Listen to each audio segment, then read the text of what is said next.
What if I told you that the Sphere in Vegas, the ultimate bucket list venue, could actually make you sick? I know it's shocking, but it's true. Some people walk out feeling dizzy. Others get so nauseous they can't stand it. And in rare cases, panic attacks hit so hard that ambulances have been called. Now, don't get me wrong, the Sphere is absolutely incredible. Whether you're seeing The Wizard of Oz or a concert, the shows are mind-blowing. But if you're not prepared, you could be one of the people who has a rough time. So what's really going on here? Why do some people breeze through with no problem, while others get hit hard? That's exactly what I'm breaking down in this video. Why it happens, who's most at risk, what the symptoms look like, what to do if you start feeling sick during the show, and most importantly, what you can do to avoid it, plus which seats you should choose if you're concerned, so you can fully enjoy one of the wildest venues on earth.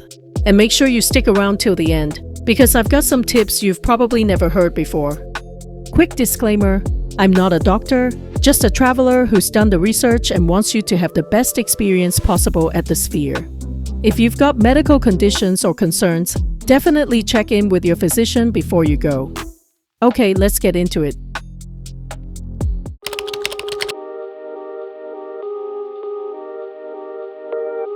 Let's start with the big question. Why does the Sphere make some people sick? The short answer? Sensory mismatch. Inside the Sphere, you're sitting in a massive dome that completely surrounds you. The whole point is to make you feel like you're inside the show, not just watching it. And it works, sometimes a little too well. Here's what's going on. Your eyes are telling you, we're flying through space, but your inner ear insists, nope, we're sitting perfectly still. Your brain doesn't know which one to trust, and when it gets confused, it assumes the worst, like maybe you've been poisoned, so it triggers its ancient survival response. Nausea, dizziness, sweating, even vomiting. Now take that confusion and crank it up to 11. The Sphere screen wraps around you in ultra-realistic 16K. Once the show begins, the stage practically vanishes. The visuals are massive, fast-moving, and completely fill your field of vision. But here's the catch. There's no horizon line, no steady point for your brain to anchor to. And that can be a real problem for your body. In everyday life, you always have a reference point. On planes, you can look out at the horizon. On boats, you have the ocean. In cars, the road stays steady beneath you. But inside the Sphere, everything you see is moving. Your brain has nothing steady to lock onto, and that mismatch only intensifies the longer it goes on. Add in the surreal transitions and the full 360-degree visuals, and suddenly even people who've never experienced motion sickness before can find themselves feeling it for the very first time.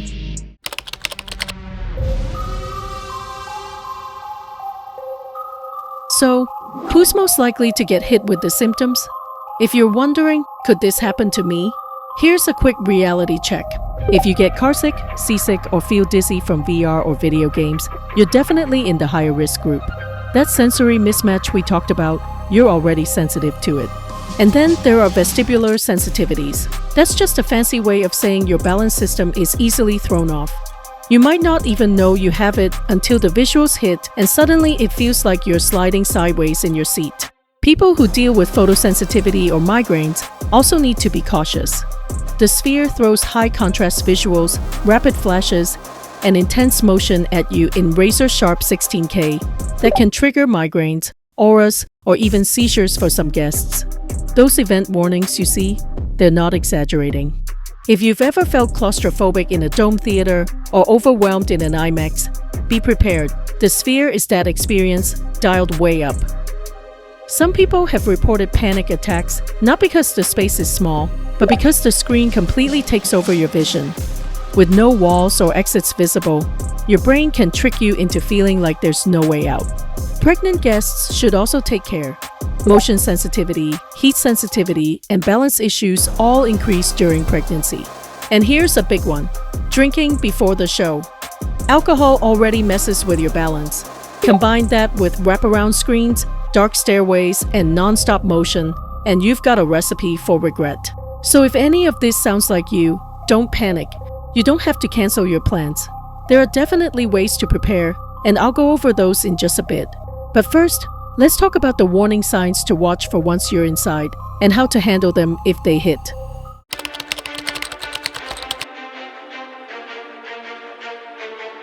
So you're in the Sphere Theater, you found your seat, you're buzzing with excitement.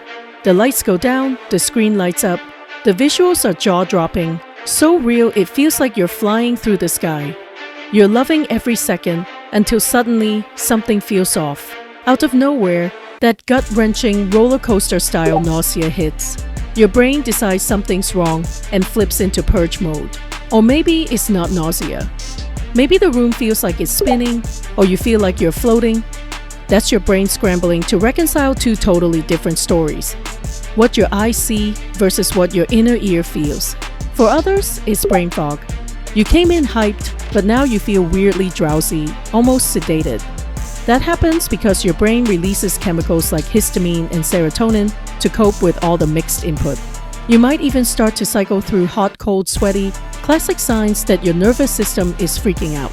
Some people see glowing outlines, shimmering shapes, or color trails. That's a migraine aura triggered by the intense visuals. They usually pass, but in the middle of a show, they're miserable. And then there are the panic attacks. The Sphere's visuals can feel so overwhelming, almost like you're trapped inside. Add the tight seating, and your brain can slide straight into fight or flight mode, especially if you're already prone to anxiety.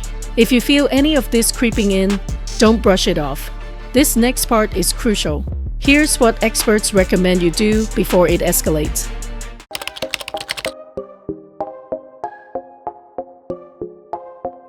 First things first, lean back.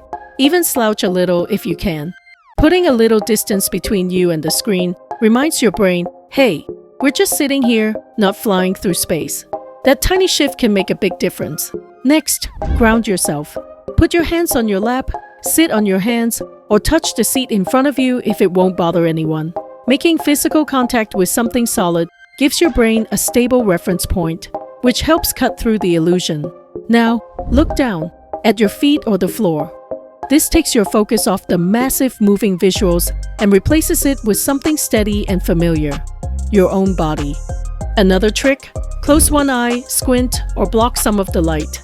If you brought sunglasses or a baseball cap, use them.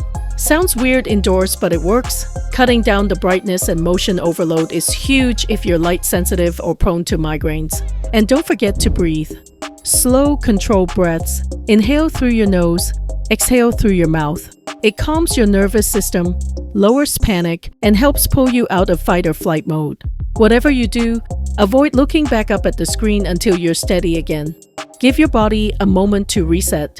And if you're still not feeling right, don't try to tough it out. Find a staff member. The Sphere has sensory reset rooms on level 2 and 6. Quiet spaces where you can step away from the intensity for a moment. They can also loan you a sensory bag with things like fidget tools or noise-canceling headphones, and even give you a KCV IP badge, which lets staff know you may need extra support so they can help you faster and more discreetly while you're there.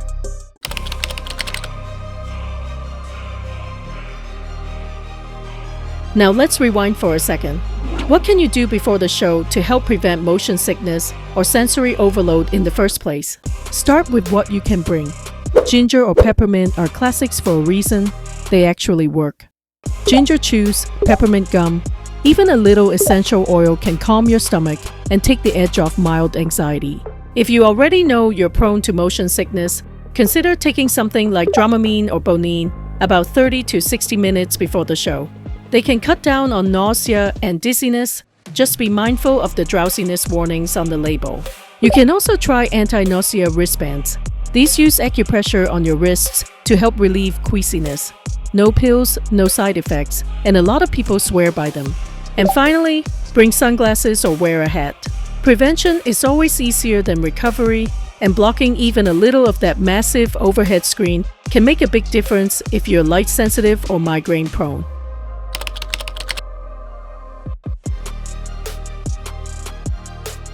What else can you do? You can actually prepare your body for the show. First, stay hydrated, but don't overdo it. Too much water right before can leave you uncomfortable, but being dehydrated makes motion sickness worse. Skip the pre-show drinks. Alcohol already messes with your balance system, and in a high-stimulation environment like the Sphere, it just makes everything worse. Eat light, but don't go in on an empty stomach. Being too full isn't great, But running on empty can trigger nausea fast. Stick to bland, easy-to-digest foods like crackers, toast, or even a green apple. And dress for comfort. When your nervous system is overstimulated, your body can swing from hot to cold to clammy in minutes. Wear breathable layers and avoid anything tight or restrictive. And ladies, skip the heels. The stairs inside the sphere are narrow, and if you start feeling lightheaded, they're a serious hazard.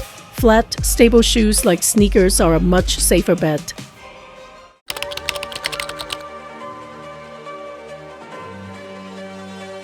Here are a few more important things to consider that can make or break your experience. First, try to grab an aisle seat. If you need to step out, you can do it quickly without climbing over a whole row of people in the dark.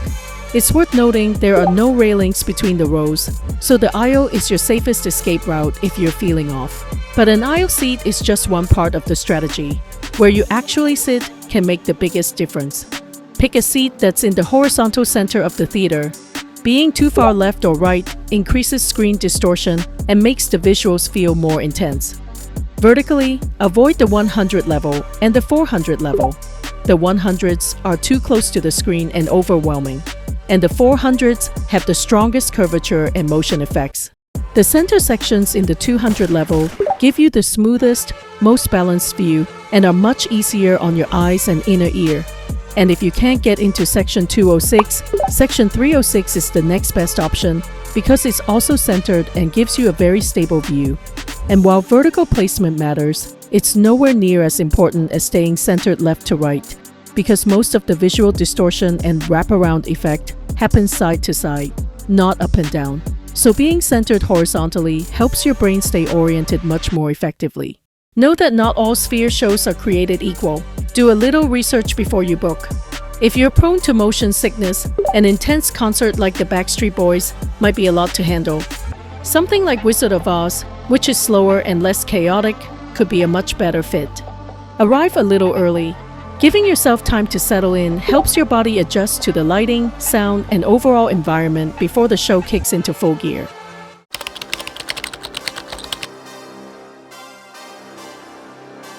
Here's the interesting tips I promised at the beginning. To help your brain prepare for the sphere, try playing immersive video games. Yes, the tip is to play video games. Just 10 to 15 minutes a day can actually train your brain to handle fast-moving visuals while your body stays still, exactly what you'll experience inside the sphere. The best types of games are ones with smooth camera movement, panning visuals, or first-person motion. The idea is to gradually desensitize your senses, especially your eyes and balance system, so when the sphere goes full 16K hyperspace, your brain doesn't slam the panic button. Think of it as a motion sickness boot camp. And this is another wild idea. Watch slot machines. Seriously, play some slots at a casino, or even just pull up a few YouTube videos of slot play. The spinning, flashing lights, and rapid scrolling visuals are very similar to what your eyes will deal with at the sphere. By exposing yourself to it in a low-stakes way, you're essentially conditioning your brain ahead of time. I hope this video helped you feel more confident and prepared for your visit to the sphere, so you walk out with a mind-blowing experience, not a head-spinning one. If this was helpful, hit that like button, subscribe, and drop your own tips or questions in the comments below. Thanks for watching, and I'll see you in the next one.